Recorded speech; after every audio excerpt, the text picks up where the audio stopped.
तो एक साधक ने, जिज्ञासु ने सवाल पूछा है, ये नेपाल के हैं, जोपी गिरी जी महाराज इनका नाम है। उन्होंने पूछा है कि जी दान पुण्य सेवा करने से क्या शरीर की रोग बीमारियां ठीक हो जाएंगी? ये उनका सवाल है।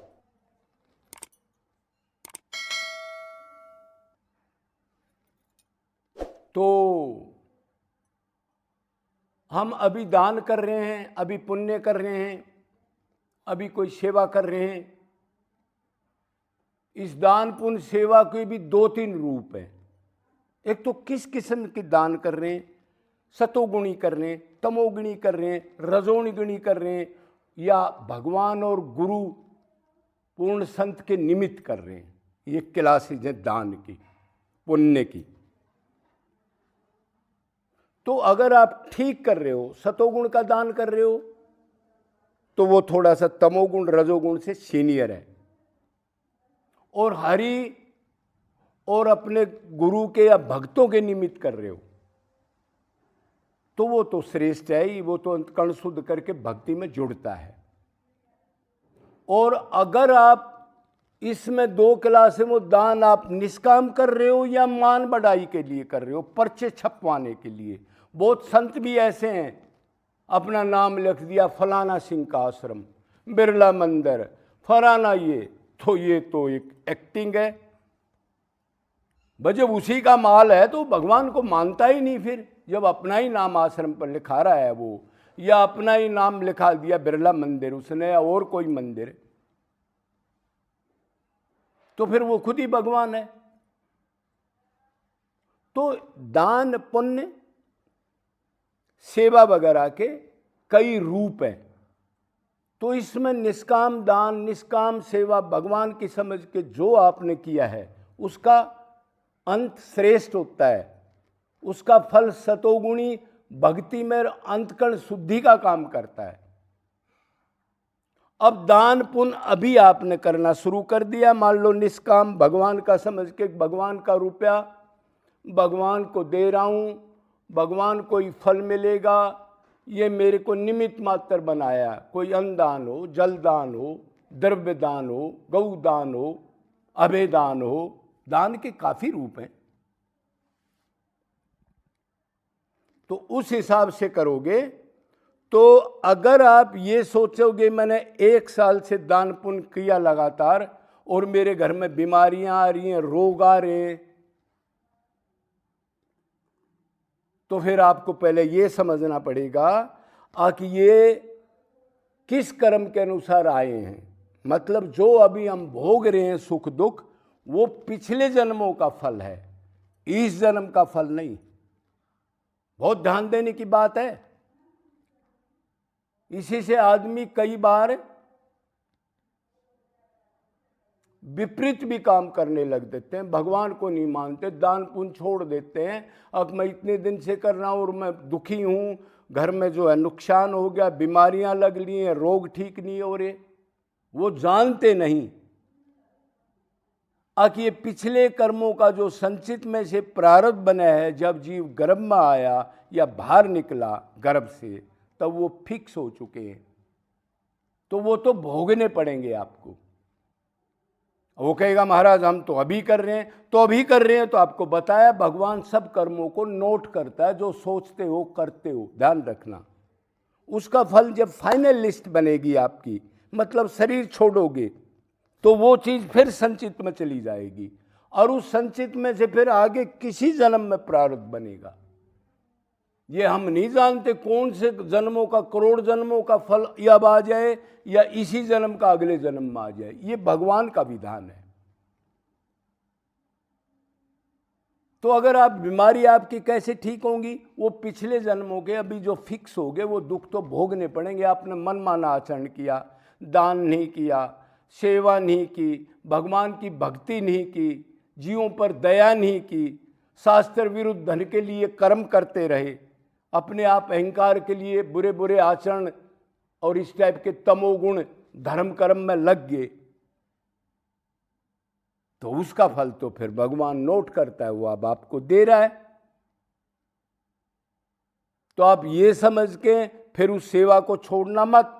आप ये सोचना कि भाई पिछले जन्म का हम भोग रहे हैं, अभी बोएंगे तो वो आगे काट लेंगे।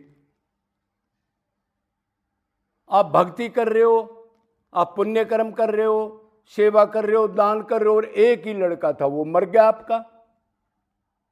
क्यों? प्रारब्ध से तो निश्चित होता है, कोई गर्भ में मर जाए, कोई 2 साल का, कोई 10 साल का। आप रोज देखते हो ये ड्रामे मरने वरने के, फूकते रहते हैं लोग, रोते रहते हैं, ऐसे सिर पीटते रहते हैं। तो इसका मतलब आप भक्ति को छोड़ दोगे, दान को छोड़ दोगे, शुभ कर्म को छोड़ दोगे। भाई ये फल अभी नोट होगा, जब आगे आपको मिलेगा।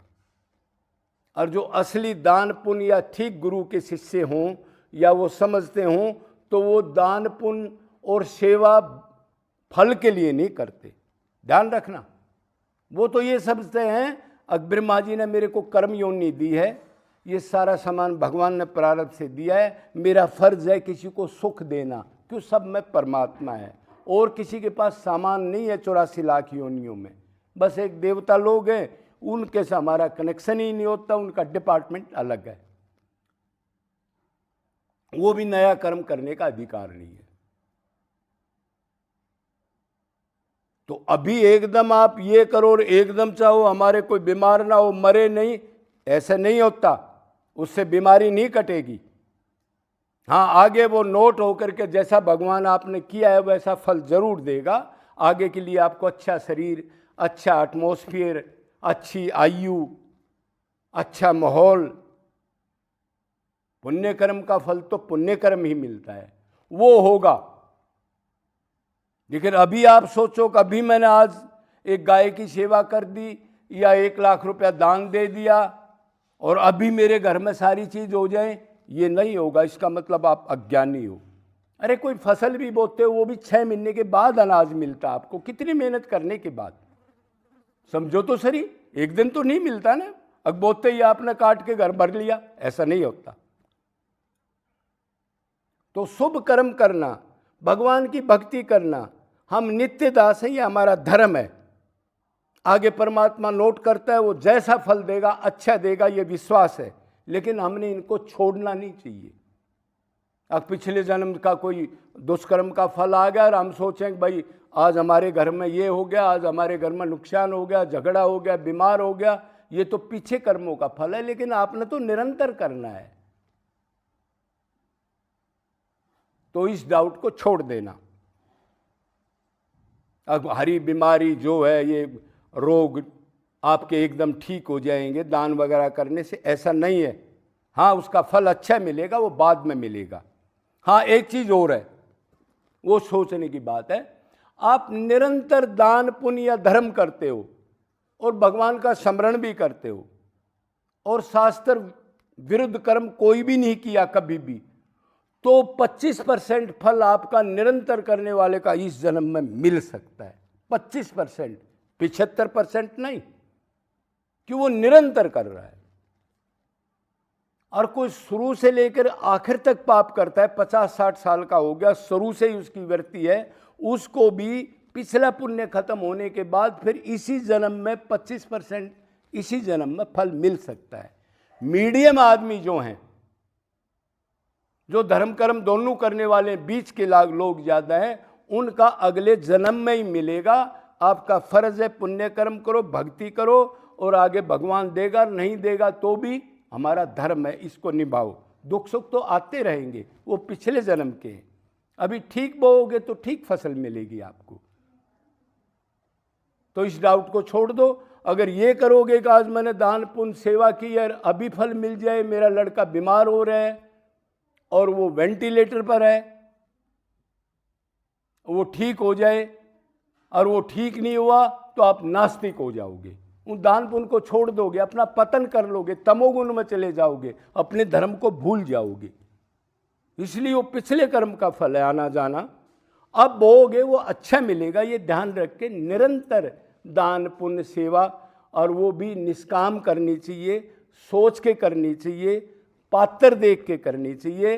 दान पुण्य भगवान के निमित्त आप करते हो, दूसरे जीवों की, मनुष्य को छोड़ करके निष्कामपने से तो वो सेवा तो आप आंख मीच के कर दो, लेकिन मनुष्य की सेवा आपको सोच समझ के करनी पड़ेगी। ये क्या करेगा इस दान पुण्य का? अगर वो गलत इस्तेमाल करेगा तो चौथा भाग आपको भी पाप का दंड मिलेगा। आप कहो जी हमने क्या पता ये क्या करेगा, तो तेरा भेजा नहीं है, पशु थोड़ा ही है तू।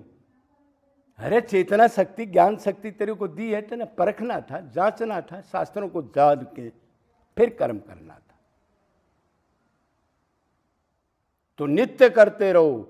सबसे अच्छी बात है, भगवान ने कहा फल की इच्छा मत करो, नित्य भक्ति पुण्य कर्म जितना होता है करो, किसी जीव को तंग मत करो, आगे सब बढ़िया होगा, विश्वास रखो। बोलो वृंदावन बिहारी लाल की, सदगुरुदेव भगवान की, बरसाना धाम की जय जय।